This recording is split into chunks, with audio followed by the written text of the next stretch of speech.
Hey guys, this week we are working on a quiche. No, not a real one, a chocolate one.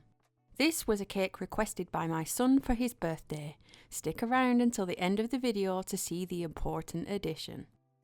Because this isn't leaving the house, I'm making my quiche directly onto this 7-inch acrylic disc.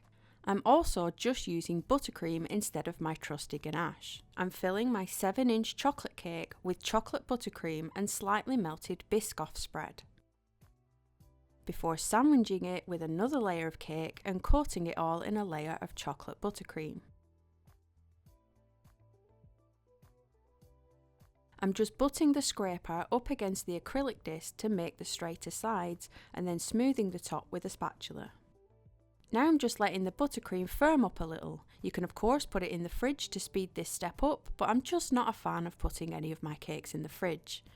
Argument for another day. The buttercream recipe is linked below. I've rolled out some white sugar paste and I'm just covering the top. Scrunch up some tin foil and you can see there are now lots of bumps and creases in it, which we're going to push all over the surface.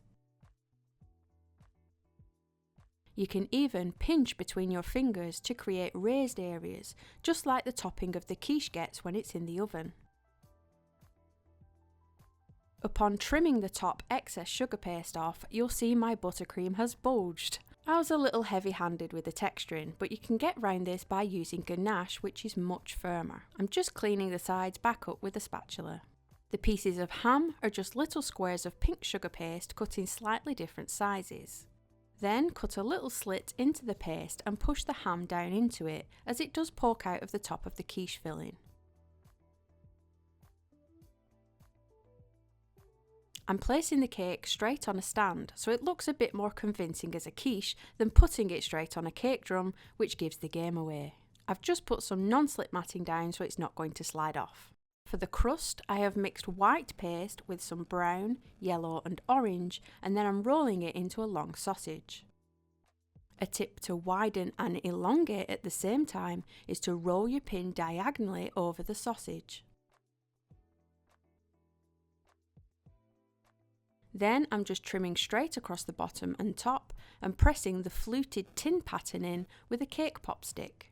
The reason I'm doing this now and not when it's on the cake is because the buttercream can't take much manhandling and it will hit the acrylic disc deeper than the buttercream cake, so the lines won't be uniformed.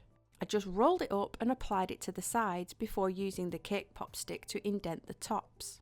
Now this is where I started rushing, as I had someone call at the door and I decided to put some centre lines in before it set. Why is it that family cakes are always the rushed ones that seem to have something go wrong with them? The sides are certainly not the straight neat ones I had intended, but we haven't got time to fix it now. I'm taking out my trusty little blowtorch that I got from Amazon. Everything I use will be linked below. And I'm just torching the surface of the sugar paste. The longer you hold it in one position, you'll see it start to bubble and scorch. This is adding lots of realistic texture and colouring. I'm also then going over the whole quiche with my airbrush, some in yellow for the topping and a yellow tone on the pastry, before adding a little brown to the gun, deepening the baked pastry edges and base.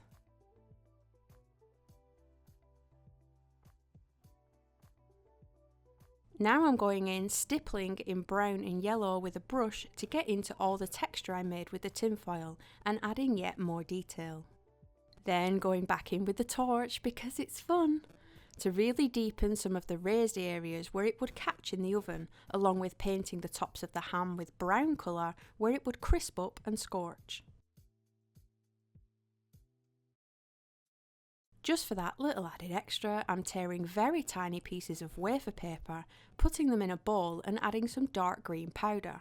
Brush the paper in the green powder.